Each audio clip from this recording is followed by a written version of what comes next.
And welcome back to the Hot Lap. We're talking Damon Hill not holding back / getting spicy on his opinions of Max Verstappen. I guess you are either going to agree or vehemently disagree with what about to be said. It gets interesting.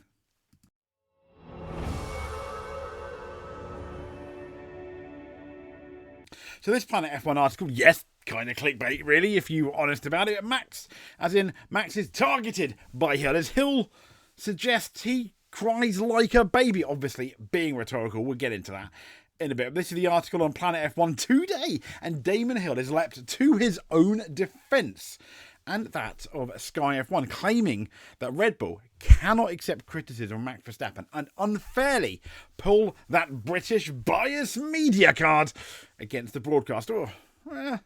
Are we? Are they?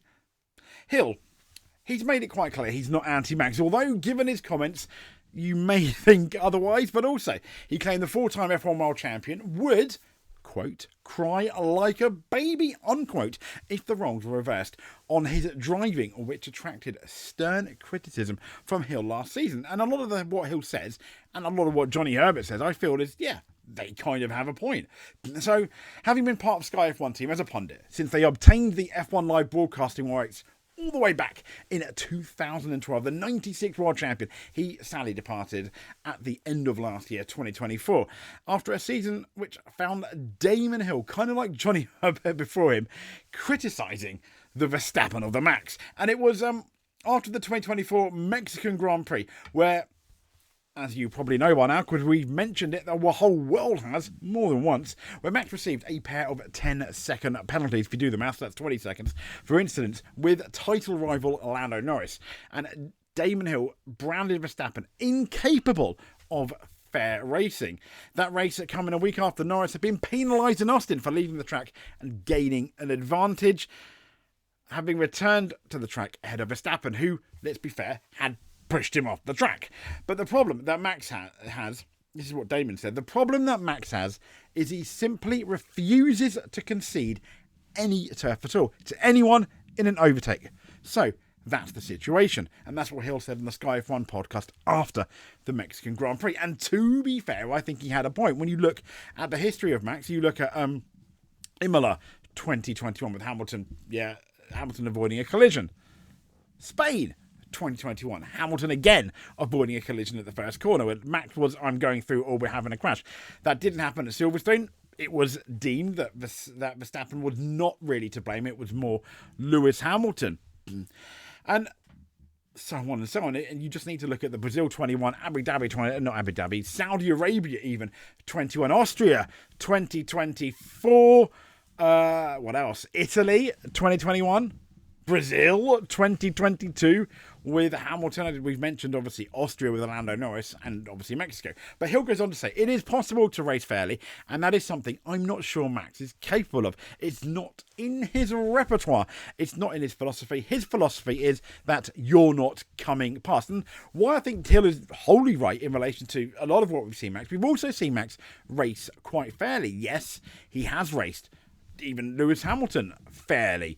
He has raced Lando Norris fairly. He has also raced, if you remember at the beginning of 2022, Charles Leclerc fairly. But are these fair times points when he's not really under any pressure? I don't know. But Hill would also liken Verstappen to Dick Dastardly, the wacky races cartoon villain. Hill and his former Sky F1 colleague and steward Johnny Herbert, who was also, as we've already mentioned, critical of Max at times, they found themselves under a microscope for comments, with both Max and his father making suggestive bias in the British media. Now, no doubt, yes, the British media is biased, as is the Dutch media, as is the German media, as is the Mexican media. You just need to listen to them to hear their drivers. Yes, the UK, the British media do go out almost on an international basis. They are biased, but just as when we go to Miami, there were Max Verstappen boos. When we go to Mexico, sadly for Verstappen, there were Max Verstappen boos. Hungary, there was a lot of Max fans. But Hamilton boos. Austria, a lot of Max fans as well. In the stands, some Hamilton boos. And don't let me say anything about Holland, because lots of Hamilton boos. It is what it is there. Now, at one stage, after a stunning wet weather drive to victory, which basically secured Verstappen's 4th title as Lando Norris. Well, either he bent under the pressure or he just wasn't good enough on the day. Hamilton quit in the post-race conference that UK reporters had run to the airport, which was not really the case because, well, they just weren't there for very good reasons. And in an interview with The Telegraph, Hill had some new stern words for Max and his Red Bull team. Hill taking issue with how he feels Verstappen can do no wrong in their eyes. And he said, and he's got a point. It's not anti-Max, he insisted. This is the point. I think Max is brilliant. I like him. I mean, what's not to like? He's sensational. Absolutely. Once again, probably the best driver at the moment. As of 23 and the end of 2024 overall in 2024. In terms of skill, in terms of racecraft, yes, me personally, got question marks about it, but I still think he is a generational talent. But Damon Hill went on to say, but when I felt he overstepped the mark, I said so. And I think Red Bull have a responsibility. Their team management, who he's basically saying, has a responsibility to the sport. You know, if their driver goes over the limit on occasion, they have a responsibility to say, you can't do that. And they don't. And yeah, when you hear Christian Horner, we don't know what happens, to be fair, behind closed quarters. But out in front, on the media, and I guess in a way quite rightly so, he does his absolute best to support his driver. To the point where I think if Max punched someone, he'd say, no, they ran into Max's fist. Now, that, in some guys, what a wonderful team was. You know he's absolutely got your back. What's said behind closed doors could be maybe more interesting. Maybe he does confront Max and say, you're silly Billy, you can't do that. We don't know. But Damon went on to saying that's always been my issue with the team, that they have almost given Max carte blanche and protected their driver for not sticking to the code, if you like. He said, I'll give you an example. Max last year correctly interrupted to his advantage the rule about overtaking and being ahead of the apex on the inside. This was like a big thing last year. He said there's nothing in the rules that says you can't do that, and it's exciting to see people dive down the inside, except that no other driver does it. And if someone was to do it to him, he'd cry like a baby. He has done before, saying, so-and-so's left me no room. Wah, wah, wah. Yes, he has done. He's not the only driver. A lot of drivers will be like, no, he pushed me off. We have Lando Norris do it several times with Max. And sometimes he had a point. Anyway, Hill carried on saying, and that's one of my issues with the Red Bull, simply can't accept that. No, it really is slightly disappointing, to say the least, that they like to be thought of as the hard kids on the block. But when something doesn't go their way, they cry about it. And he also believes that Red Bull fuel the concept of British-biased Sky F1 for tactical purposes. He's saying it was way back in 22. The Red Bull launched a short-lived boycott of Sky F1, withdrawing media privilege for its UK, Italy and Germany branches after Sky F1 pit lane reporter Ted Kravitz had claimed that Britain's 7-time world champion Lewis Hamilton was robbed. He was correct. The FIA pretty much admitted as such as well. The human error title, some say, of a Record 8 title. I'm not getting into it, but yes, Ted Kravitz was spouting facts. And Red Bull fight their corner very forcefully, Hill claims, and they don't like criticism of Max, which I kind of understand. Why, you would not want people to criticise your driver, especially your number one driver. And Hill went on to say, and they didn't like that, particularly some of the things that were said. And he said, on the whole, they've always taken the view that Sky are British-centric and biased, which is really unfair, I think. Actually, I think there is a desire. He said the other way, I don't think Sky want to be accused of being biased at all. I think they want to be a fair broadcaster of the sport, credits due where credits due and all that. He said they also do not want to be denied access to a very important figure in the sport.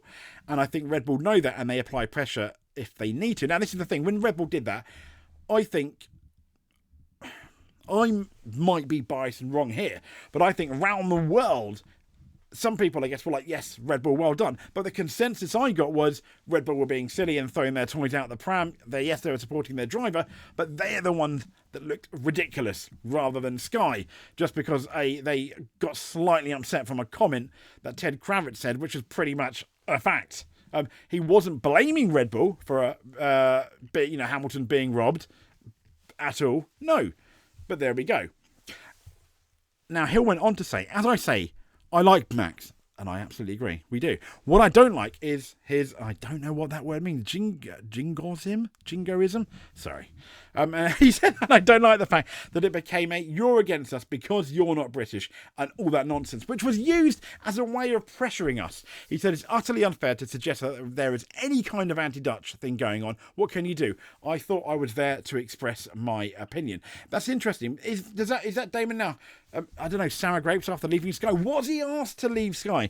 Was there an issue with his anti-Max Verstappen comments, a la Johnny Herbert? It makes you wonder, although I don't think, taking my taking the tinfoil hat off, conspiracy theorists stand up. I don't think that. I'd like to think that's not the case at all. But some people don't like criticism, I guess. Having said that, it works on both sides. If some people were to criticise Lewis Hamilton, some people may well be upset about that. And that's something we almost did in our previous video with Lewis's comments, where we suggested some things. I guess you can watch it. Lewis had a point, but there we go. Anyway, I digress. If you've made it to the end, though, I just want to say thank you so much. That is all we need. That's all really we need. But if you'd like to do a bit more and give us a hand, make sure you are subscribed. That would be absolutely fantastic. If you want to do a bit more, give us a like or comment below. Let us know what you think about the Hill versus Verstappen debate. But until then, stay safe. Speak to you soon. And thank you very much.